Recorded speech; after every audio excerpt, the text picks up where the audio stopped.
Queremos dar boas-vindas a todos os irmãos nesta noite. Sejam todos bem-vindos. Vamos participar do louvor neste momento, cantando o hino Guarda, Vê se muito falta.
Os remidos a chamar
Senhor e querido Pai, nós queremos entregar todas as pessoas que estão aqui na igreja e também todas as pessoas que estão em seus lares. Queremos entregar os irmãos, os amigos, todos os participantes desse culto, que o Teu Santo Espírito possa nos cobrir com Tuas bênçãos. Uma bênção especial também, Senhor, para o quarteto, que irá entoar louvores ao Teu santo nome, ao Tiago, que vai repartir a Tua palavra. Que o Senhor possa estar com ele, desde a preparação que já aconteceu e agora que vai explanar a Tua palavra, que o Senhor possa estar com ele. Abençoa, Senhor, cada um de nós, abençoa essa semana que está iniciando. Nós colocamos as nossas vidas em Tuas mãos. Te agradecemos pelo cuidado e a proteção sobre cada um de nós. Em nome de Cristo Jesus, nós te agradecemos. Amém.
dormir.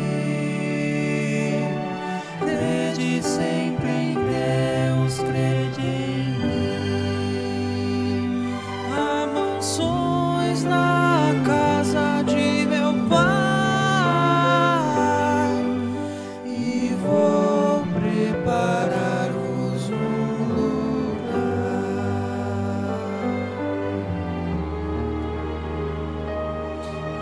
As palavras de Jesus ainda ecoam no universo e dentro do meu coração. Foram ditas pelo Mestre há tanto tempo, mas são tão incrivelmente atuais. Quando vejo as notícias, vejo o mundo quase a ponto de se desintegrar. Eu me lembro da promessa tão preciosa de que Cristo muito em breve vai voltar. Mas enquanto Ele não vem, sigo esperando, sigo esperando. Enquanto Ele não vem, sigo com fé. Levanto os meus olhos para o alto. Meu coração me diz, Ele está vindo. E vivo os meus dias pensando, pode ser hoje. Talvez um dia ou dois depois de amanhã. O que importa saber é que Ele volta e vem pra recolher os que já são seus.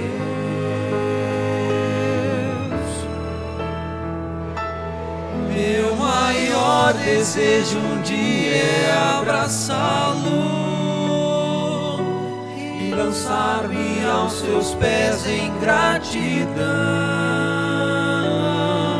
contemplá-lo face a face como os anjos e tocar as mãos feridas lá na cruz.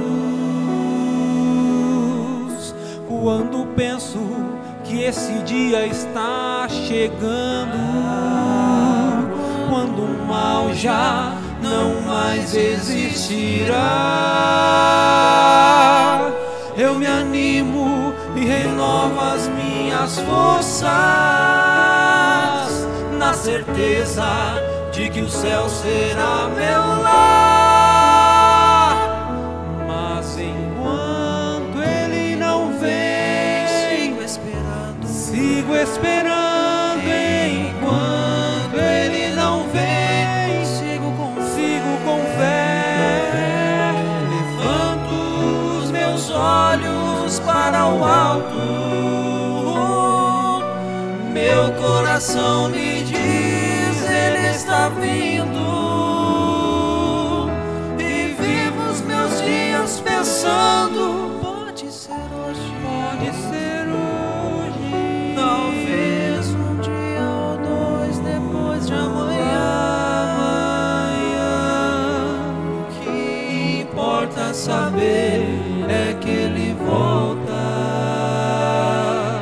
e vem pra recolher os que já são seus. E vem pra recolher os que já são seus.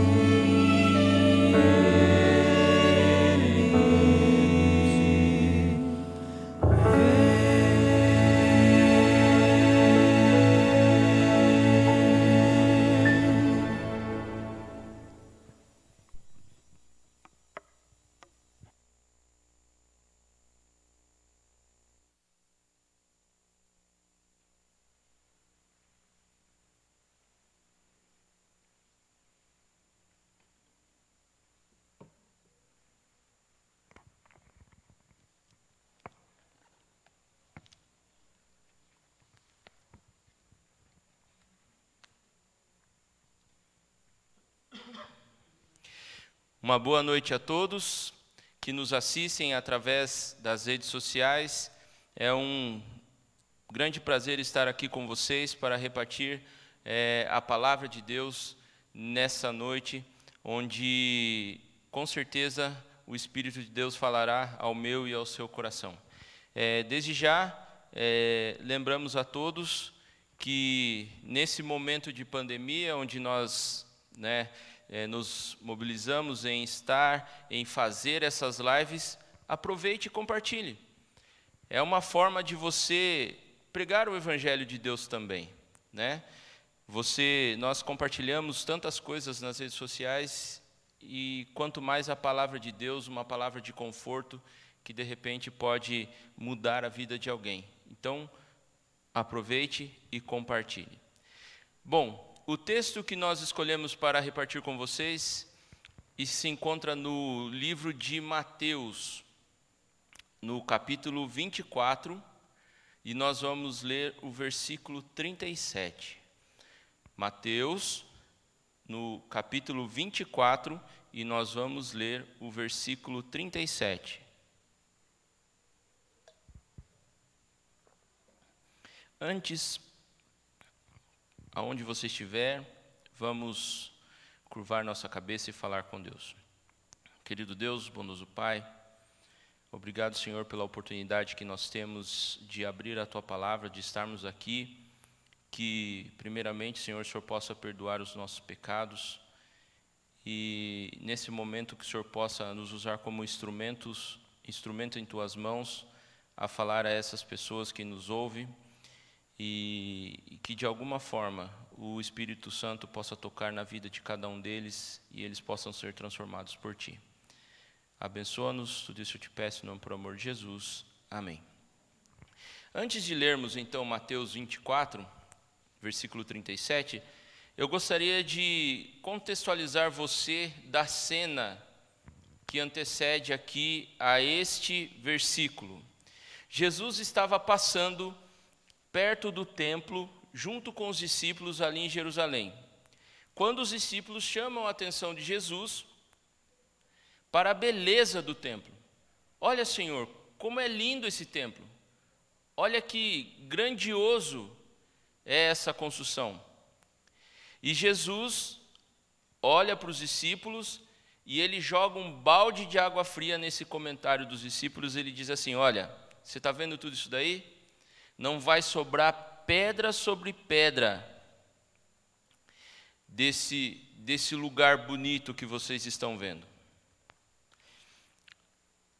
Vejam bem, para os discípulos ou para os judeus, o templo ele tinha dois significados muito importantes. O primeiro é que era lá onde se faziam os sacrifícios e era lá que eles recebiam o perdão dos seus pecados. Era lá que eles levavam as suas ofertas e ali, através do sacrifício, recebiam o perdão dos seus pecados. E o segundo era o Shekinah, ou seja, o Shekinah era a presença de Deus. A presença de Deus. Deus morava perto do povo, estava ali. E quando Jesus vira para eles e fala assim: olha, não vai sobrar pedra sobre pedra desse templo. Para eles, Jesus estava falando assim: este será o fim do mundo. Por isso, que quando nós vamos lá no versículo 13 ali, de Mateus 24, nós vemos que eles fazem uma pergunta para Jesus. Eles perguntam assim: Jesus, o que vai acontecer antes da sua volta? E Jesus começa a falar para eles sobre os sinais que antecederiam sua volta. Guerras, reino contra reinos, terremotos, pragas, o amor se esfriaria, perseguições, tudo que nós estamos vendo nesse momento. E Jesus ainda exorta os discípulos ao contar a eles a parábola da figueira. E então chegamos ao versículo 37. E nesse momento eu vou pedir que você acompanhe comigo na leitura do versículo 37, lá de Mateus 24, que diz assim: Pois assim como foi nos dias de Noé, também será a vinda do Filho do Homem. Jesus nos mostra na história um tempo que serve de referência para aquilo que vai acontecer. Há no passado um tempo que nos leva a compreender e nos preparar para o que virá. Jesus está dizendo aos discípulos: atentem, pois o que vai acontecer no mundo já aconteceu. Assim como viveu Noé, o mundo viverá novamente. Normalmente, quando nos lembramos de Noé, automaticamente nos remete muitas vezes a histórias infantis, não é assim? Existe uma música muito famosa no nosso meio adventista, que é aquela música pam, pam, pam, é Noé que está batendo. Não é assim? Sempre nos lembramos dos animais entrando na arca. Meu filho, a parte que ele mais gosta é quando os animais estão entrando ali na arca. Mas a história de Noé não pode nos lembrar somente de histórias infantis, pois ela mostra coisas importantes para o nosso tempo. Entender Noé é mais do que entender a arca, a chuva e até a provisão de Deus. Entender o passado me prepara para o futuro. Pouco se sabe o que aconteceu antes de Noé, entre Adão e Noé. Sabemos que nesse meio o homem se perdeu. E agora Deus se arrepende, então, de ter criado o homem. Mas não devemos comparar o arrependimento de Deus com o arrependimento do homem. Deus não fala assim: não devia ter feito isso. Como que eu queria voltar atrás e fazer novamente? O arrependimento de Deus, ele é carregado de compaixão. Misericórdia por onde o povo chegou, e que não há nenhuma outra solução do que começar novamente. Destruir para fazer de novo. Então Deus chama Noé e diz assim: olha, vamos começar novamente. E então, nos dias de Noé, está o paralelo para os nossos dias.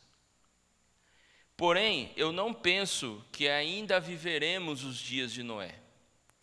Eu tenho razões suficientes para crer que nós já estamos vivendo esses dias. E eu gostaria de trazer para vocês nessa noite 3 aspectos que nos mostram e comprovam que nós estamos vivendo como nos dias de Noé. E a primeira comparação que eu gostaria de trazer para vocês é que na época de Noé, o povo ele tinha uma incapacidade de crer na revelação.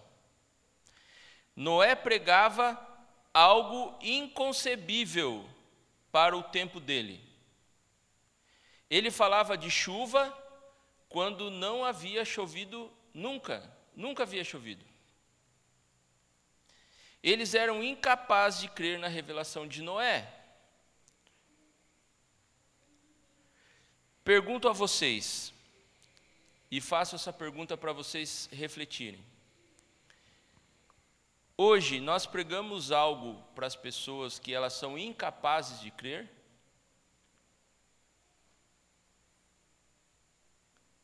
Acredito eu que uma dessas coisas que nós pregamos, da Bíblia, que as pessoas são incapazes de crer no momento que nós estamos, é sobre a criação. O Gênesis. A base do Adventismo passa por Gênesis 1. Porém, a ciência diz que o mundo não foi criado por Deus. Existem igrejas cristãs que se denominam cristãs no momento que nós estamos vivendo esse mundo, em que creem no Big Bang. No ano de 2012, eu estava no meu 3º ano da faculdade, e eu tinha, naquele ano, eu estava estudando uma matéria chamada filosofia. E naquele ano, o meu professor da faculdade, ele era um líder religioso de uma igreja cristã. E ele, certo dia, estava falando sobre mitologia. O que mais ou menos é mitologia? Mitologia se explica como que as coisas aconteceram ou surgiram através de mitos ou historinhas contadas para explicar de onde surgiram certas coisas, de onde veio o fogo, de onde veio a luz, de onde surgiu o mundo e tudo mais. E ele falando sobre isso, ele faz um parêntese e fala assim: mas hoje nós sabemos, né, que o mundo veio através do Big Bang. E eu tinha um colega de classe, que ele não é adventista como eu, mas ele é de uma igreja cristã. E ele olhou para mim, eu olhei para ele, sabe quando você se espanta com a afirmação que o seu professor diz? E até o meu colega, ele questionou o professor, falou assim: mas professor, o senhor está falando isso baseado na matéria, não que o senhor crê nisso. Ele falou: não, hoje nós já sabemos que o mundo foi criado através do Big Bang. Houve uma explosão e tudo aconteceu. Aí meu colega falou assim: mas o senhor não é cristão? Ele falou assim: o Gênesis é só uma história. Olha só como Satanás ele é perspicaz. Você crer que o Gênesis é só uma história, o Gênesis é onde acontece o pecado. O Gênesis é onde se começa a salvação através de Jesus. E se o Gênesis é uma mentira, do que valeu todo o restante da história que contém na Bíblia até a morte de Cristo? E as pessoas, elas estão começando a crer nisso. Estamos pregando algo que as pessoas são incapazes de crer. É mais fácil crer numa evolução do que na criação. De que algo surgiu do nada, do que ter uma mente sábia por trás de tudo que aconteceu. É por isso que naquele tempo de Noé as pessoas acharam que ele era louco. Como assim chover? Nunca choveu, o que é chuva? É mais fácil crer hoje na tecnologia e na ciência do que na palavra de Deus. Hoje, o celular é um objeto útil, mas ele é um modelador de vidas. Ele modela e influencia cada um de nós e não conseguimos mais viver sem o celular. Você lembra como era viver sem o celular? Aí, você de casa que nos assiste. Você lembra como era viver sem o celular? Certa vez um filho chegou para o pai e falou assim: pai, como que era viver sem o celular? E o pai não soube explicar para o filho como que era viver sem o celular. Aí o filho falou assim: mas pai, e se a mamãe quisesse falar com você, como é que ela fazia? Ah, filho, tinha que esperar o papai chegar em casa. Ou se o papai estivesse em algum lugar específico onde ela sabia que tem um telefone, ele ligava nesse telefone e falava com o papai. Ou então tinha que esperar chegar em casa. Você lembra como era viver sem o celular? Sem as facilidades que o celular nos traz, a Bíblia na mão, joguinhos, internet, vídeo, redes sociais. Meu primeiro celular, a única coisa que tinha era a musiquinha, que você ficava baixando as musiquinhas ali de toque do celular. Hoje o celular é um computador nas nossas mãos. E isso, muitas vezes, o celular ele tem nos afastado de Deus. E ao usarmos esse objeto, de repente, para nos aproximarmos de Deus, ele nos afasta de Deus e nos afasta da nossa família. Com isso fica difícil se comunicar. Principalmente se comunicar com as novas gerações. Eu tenho um vídeo, na verdade quem tem esse vídeo é a minha esposa, no celular dela. O meu filho, que esse mês agora ele completa 5 anos, quando ele estava com 8 meses, ele estava chorando enquanto nós trocávamos a fralda dele, e para ele parar de chorar, a gente colocou o celular na frente dele, para ele ver os desenhos dele lá que ele gostava, para ele parar de chorar. Quando nos deparamos, ele trocando os vídeos do celular com apenas 8 meses. E a gente começou a filmar aquilo porque a gente não estava acreditando naquilo que a gente estava vendo. Ele com 8 meses, com uma mãozinha ele segurava o celular e com a outra ele conseguia trocar os vídeos que ele queria assistir no celular. Com isso fica difícil se comunicar com as novas gerações. E pensando nisso, penso eu que nós, líderes da igreja, devíamos pedir a Deus o entendimento do dom de línguas para essa nova geração. Mas não aquele dom de línguas onde que as pessoas falam línguas estranhas, ou então o verdadeiro dom de línguas mesmo, aquele que as pessoas entendem no seu próprio idioma, aquele que nós estamos falando, mas entender o que as novas gerações querem dizer.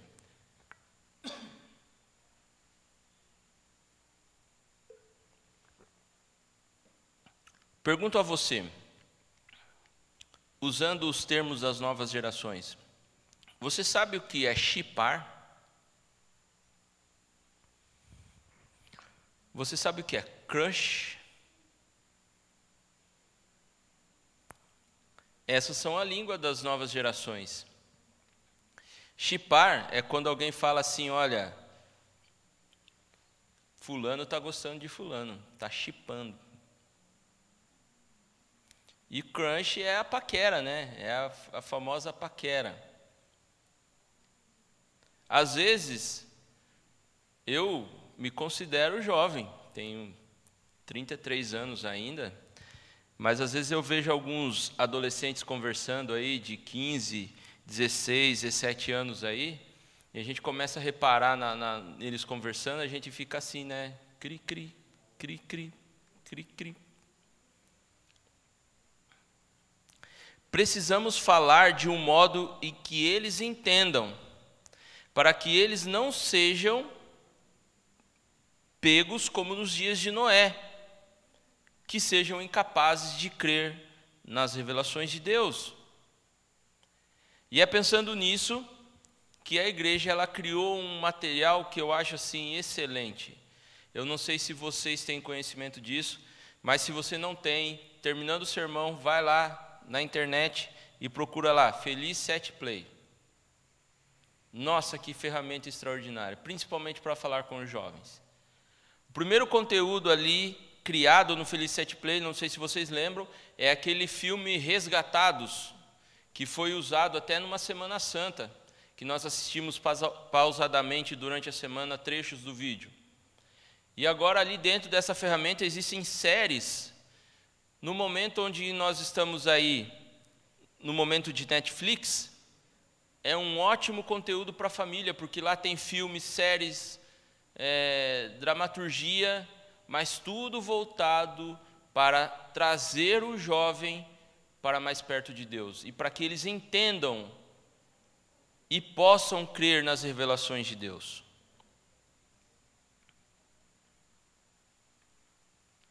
Segundo aspecto, nos dias de Noé, as pessoas se permitiram que a sua individualidade se diluísse no coletivo. Deixa eu explicar. Quanto tempo Noé pregou?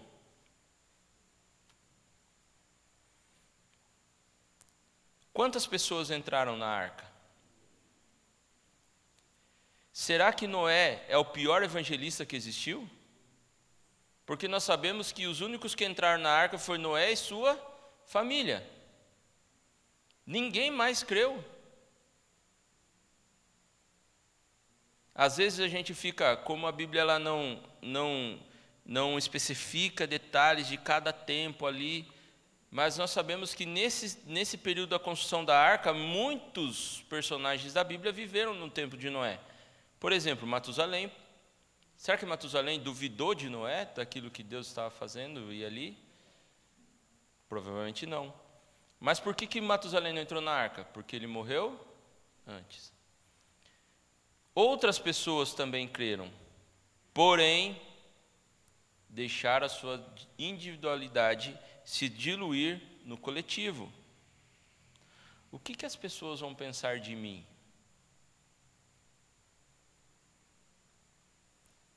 Você, de repente, há um tempo atrás, eu me pegava fazendo isso.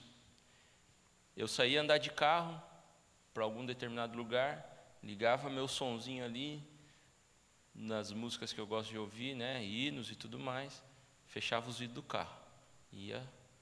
Se eu tivesse que parar em algum lugar e abrir o vidro do carro, a primeira coisa que eu fazia antes de abrir o vidro era fazer o quê? Abaixar o volume. Ou se eu estava cantando, eu parava de cantar.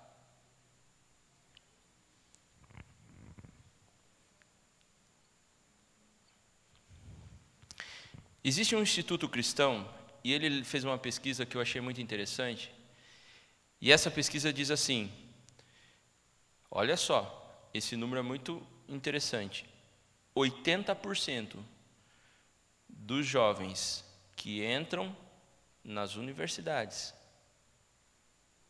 saem da igreja ao decorrer do curso. Mas por que isso acontece?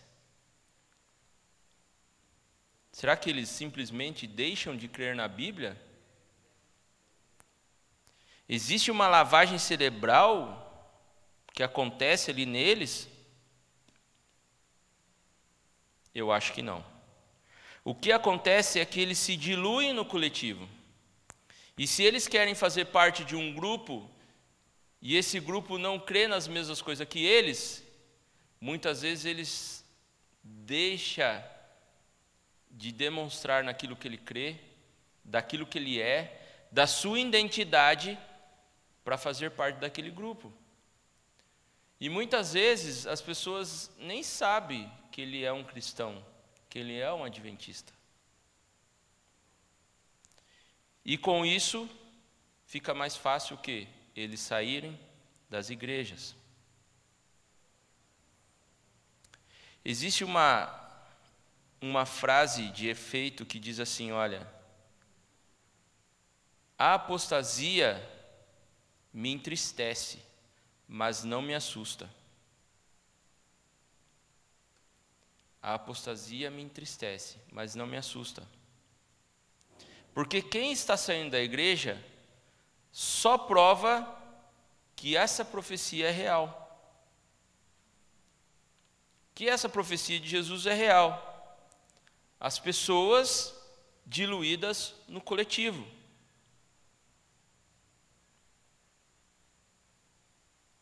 Terceiro aspecto.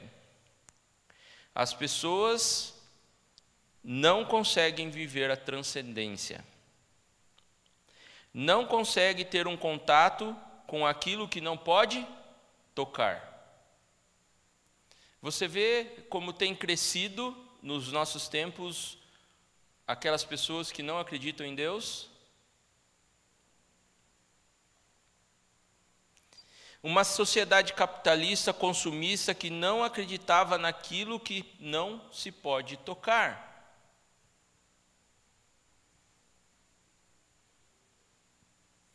Valorizamos algo que, diferentemente, temos, mas não aparentamos ser. Isso que valorizamos.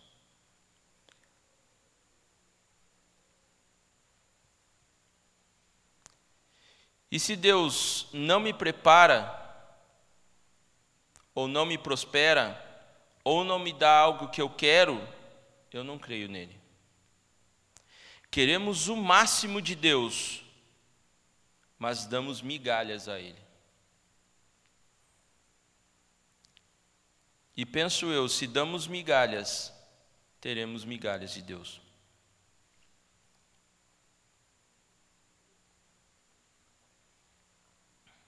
damos somente a Deus aquilo que sobra. Se não der tempo de eu fazer o meu culto de manhã, eu deixo para fazer à noite. Se eu chego cansado, não dá, hoje eu estou cansado, vou fazer amanhã.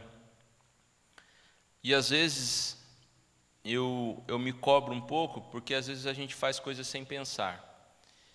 E meu filho, ele toda noite antes de dormir, ele quer que conte 2 a 3 histórias, além da história da lição dele, da história da Bíblia, e ele quer que a gente vá orar com ele de joelhos no tapetinho dele de oração, e tem que orar.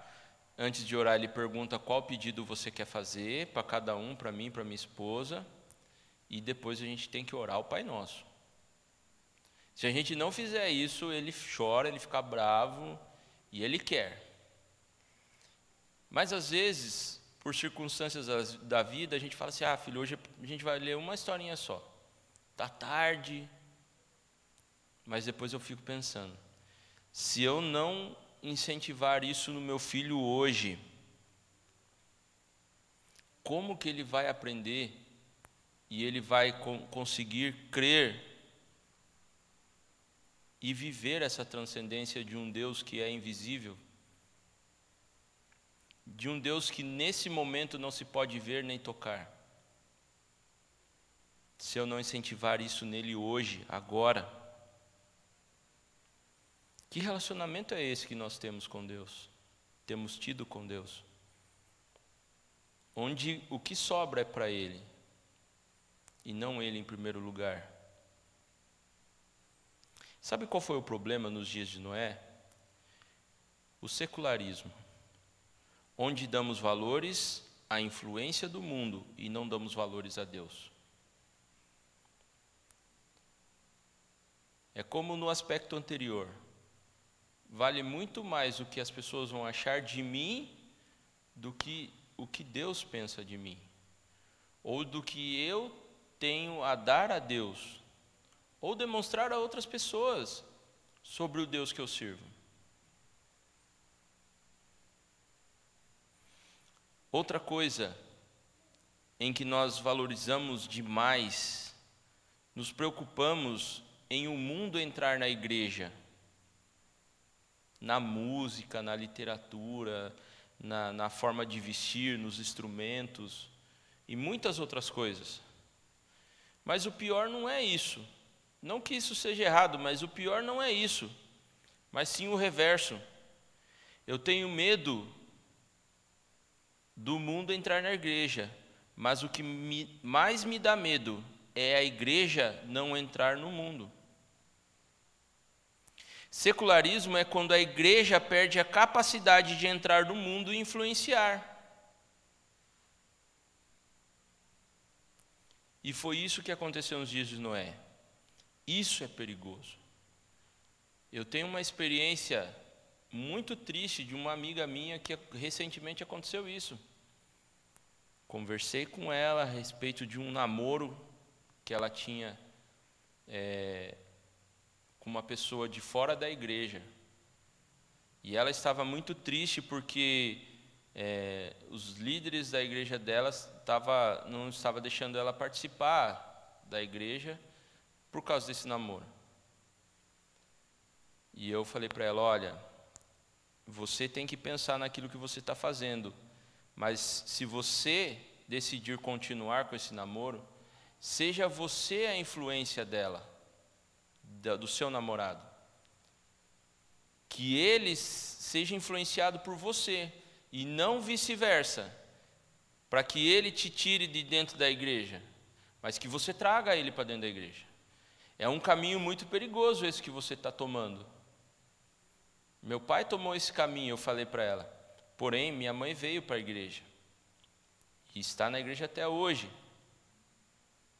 Mas se você está escolhendo esse caminho, seja você a influência dele. Influencie ele, para que ele esteja com você aqui dentro. E hoje, ela está fora da igreja.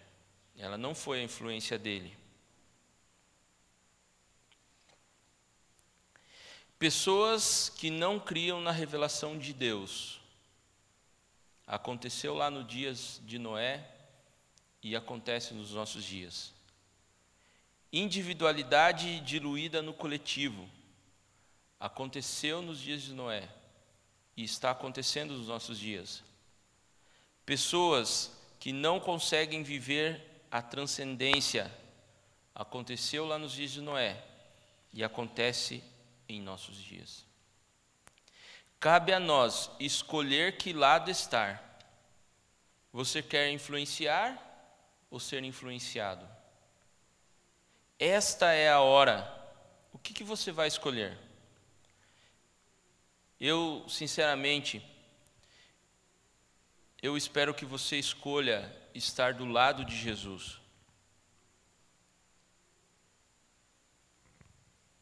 Que você olhe para as coisas que estão acontecendo no nosso mundo, ao nosso redor nesses dias,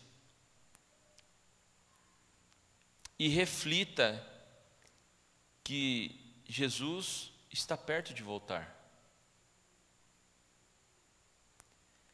E essas coisas me incomodam porque como nós estamos vivendo? Como que está sendo a nossa vida? Você pensa que logo Jesus pode voltar e você não estar preparado?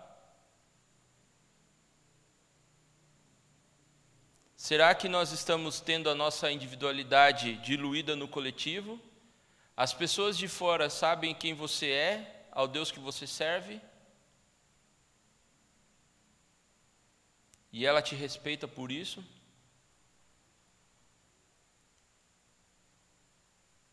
Você tem falado de Deus a outras pessoas? Você tem trabalhado para que a igreja possa entrar ali no mundo e possa ser a influência às pessoas que estão precisando?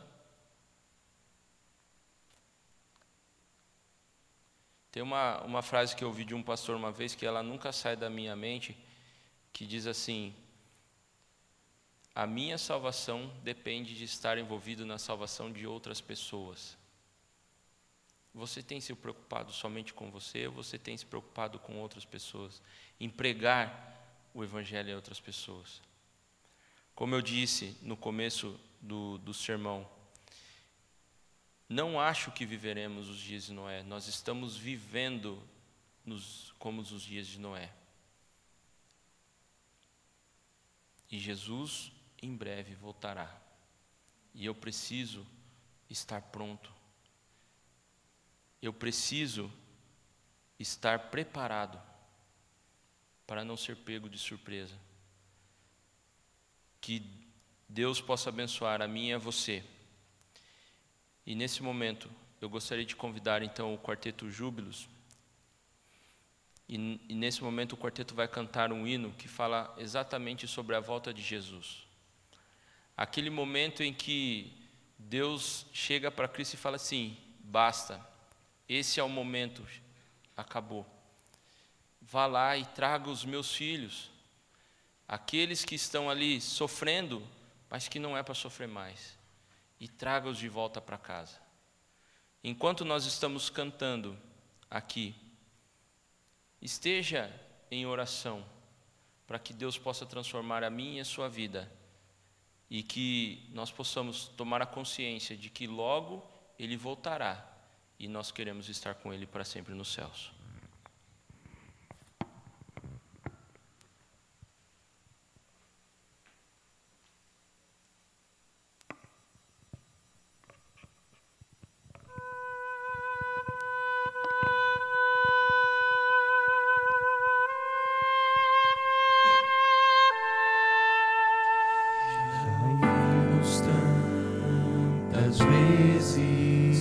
Sobre a volta de Jesus,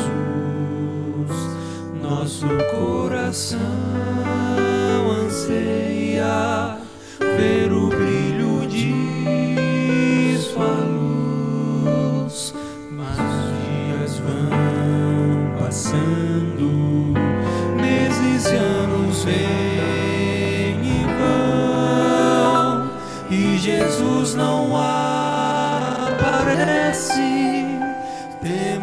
esperado em vão.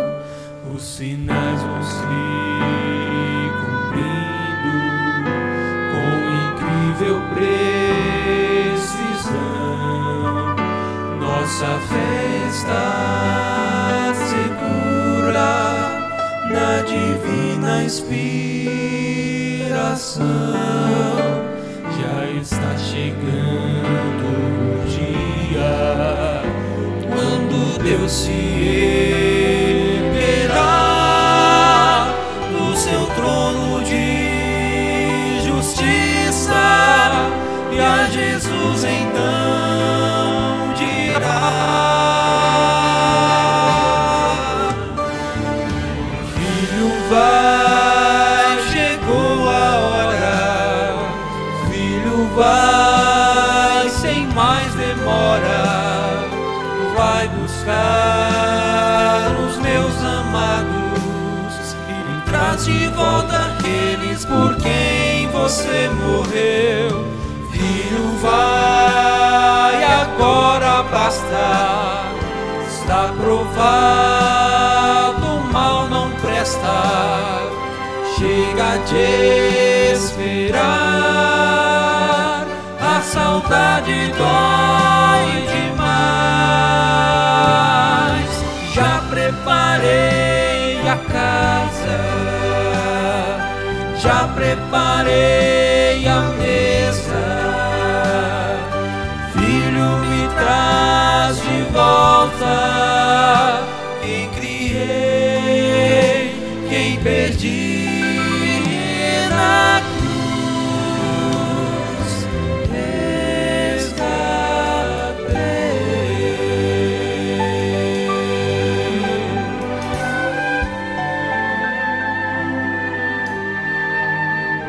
Se você já foi tentado a descrer ou desistir, isso é obra do engano pra fazer você cair. Já está chegando o dia quando Deus se erguerá do seu trono de justiça e a Jesus então dirá: Filho, vai, chegou a hora. Filho, vai, sem mais demora. Vai buscar os meus amados e traz de volta aqueles por quem você morreu. Filho, vai, agora basta. Está provado, o mal não presta. Chega de esperar, a saudade dói demais.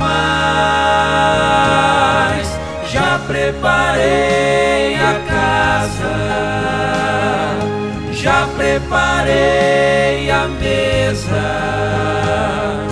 Filho, me traz de volta quem criei, quem perdi na cruz. Reza a Deus.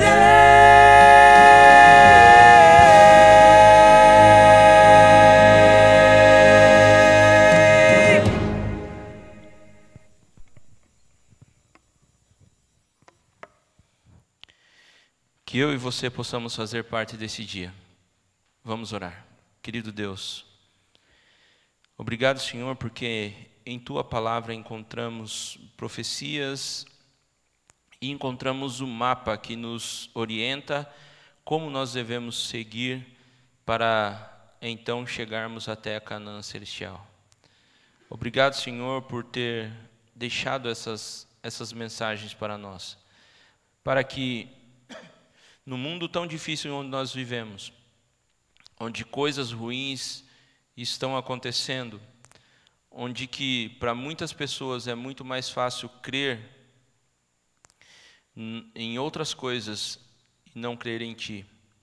Mas nós temos a plena certeza de que o Senhor é por nós e que dentro em breve, por mais que soframos, por mais que morramos, nós veremos o nosso Salvador. Prepara-nos para o Teu reino e esteja conosco. Tudo isso eu te peço e agradeço em nome e por amor de Jesus. Amém.